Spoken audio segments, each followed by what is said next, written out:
آج پاکستان میں عید الفطر کے بعد 5واں دن ہے، جبکہ دیگر ممالک میں آج عید الفطر کے بعد 6واں دن ہے۔ ہم سب عید منانے کے بعد اپنے کاموں پر واپس آ چکے ہیں، جبکہ ہمارے بچے عید کی چھٹیاں گزار رہے ہیں اور ان کے اسکولز پیر 7 اپریل کو کھلیں گے۔ لیکن ہم عید کی اپنی خوشیوں میں فلسطین کو بالکل نظر انداز کر چکے ہیں۔ ہم بھول چکے ہیں کہ ہم سے چند 100 میل دور غزہ کے مظلوم فلسطینی عید کے موقع پر بھی اپنے پیاروں اور اپنے گھر والوں کے ساتھ عید کی خوشیاں نہیں منا سکتے۔ فلسطین کے مسلمان عید الفطر کے دن بھی اسرائیلی ظلم و جبر کا نشانہ بنتے رہے۔ عید الفطر کا مذہبی تہوار غزہ میں اسرائیلی فسطائیت کا ایک اور دن تھا۔ عید الفطر ایک اداسی کی عید تھی اور فلسطینی عوام نے اسرائیلی بمباری اور خوراک کی شدید کمی کے درمیان تہوار منایا۔ فلسطینی عوام نے تباہ حال مساجد کے باہر عید کی نماز ادا کی، جبکہ عید کے دن اسرائیلی بمباری سے 20 سے زائد افراد شہید بھی ہوئے، جن میں زیادہ تر خواتین اور بچے تھے۔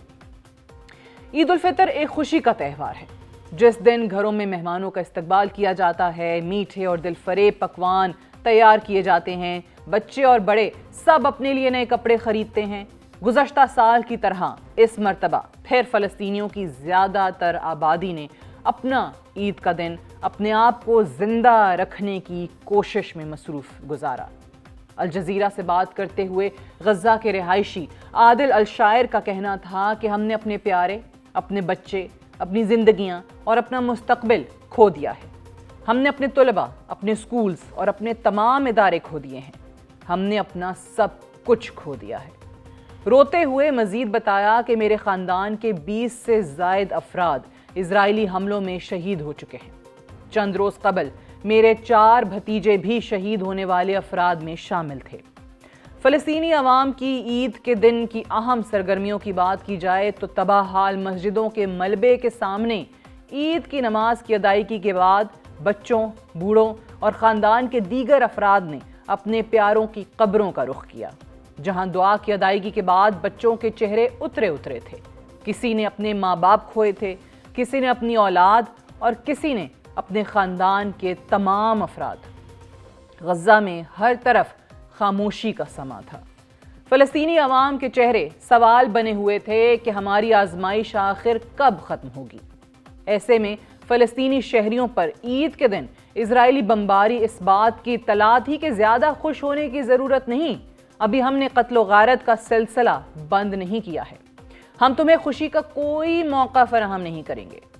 عید کے دن غم و غصے میں اس وقت کئی گنا اضافہ ہو گیا جب اسرائیلی حملے کے 1 ہفتہ گزرنے کے بعد غزہ کے جنوبی شہر رفح میں 15 شہید ہونے والے ایمرجنسی ورکرز کی لاشیں برآمد ہوئیں، جس کے بعد international federation of red cross اور ریڈ کریسنٹ سوسائٹیز نے دنیا میں کہیں بھی ریڈ کراس اور ریڈ کریسنٹ کے کارکنوں پر سب سے مہلک حملہ قرار دیا۔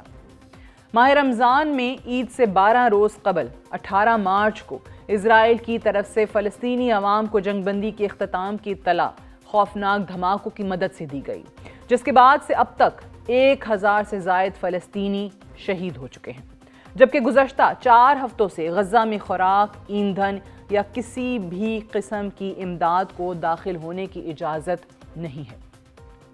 سیز فائر کے خاتمے کے بعد سے اب تک مصر اور قطر کی کوشش ہے کہ جنگ بندی کو دوبارہ سے بحال کیا جا سکے۔ حماس نے مصر اور قطر کی سربراہی میں جنگ بندی پر رضامندی کا اظہار بھی کیا ہے، جبکہ اسرائیل کا کہنا ہے کہ امریکہ کی مدد سے مل کر ہم اپنی تجویز پر کام کر رہے ہیں۔ گزشتہ 3 ہفتوں سے اسرائیل کے ہاتھوں فلسطینی عوام کی نسل کشی کی کارروائی اس امر کی نشانی ہے کہ صہیونی افواج امریکہ کی اشیرباد سے مزید تباہی مچانا چاہتی ہے، تاکہ عرب ممالک بالخصوص مصر اور اردن امریکی صدر ڈونلڈ ٹرمپ کی شرائط کو مانتے ہوئے فلسطینی عوام کو اپنے ملک میں بسانے کے لیے رضامندی کا اظہار کریں۔ نہ جانے کب تک فلسطینی عوام کی نسل کشی جاری رہے گی اور کب تک ہم خاموش رہیں گے۔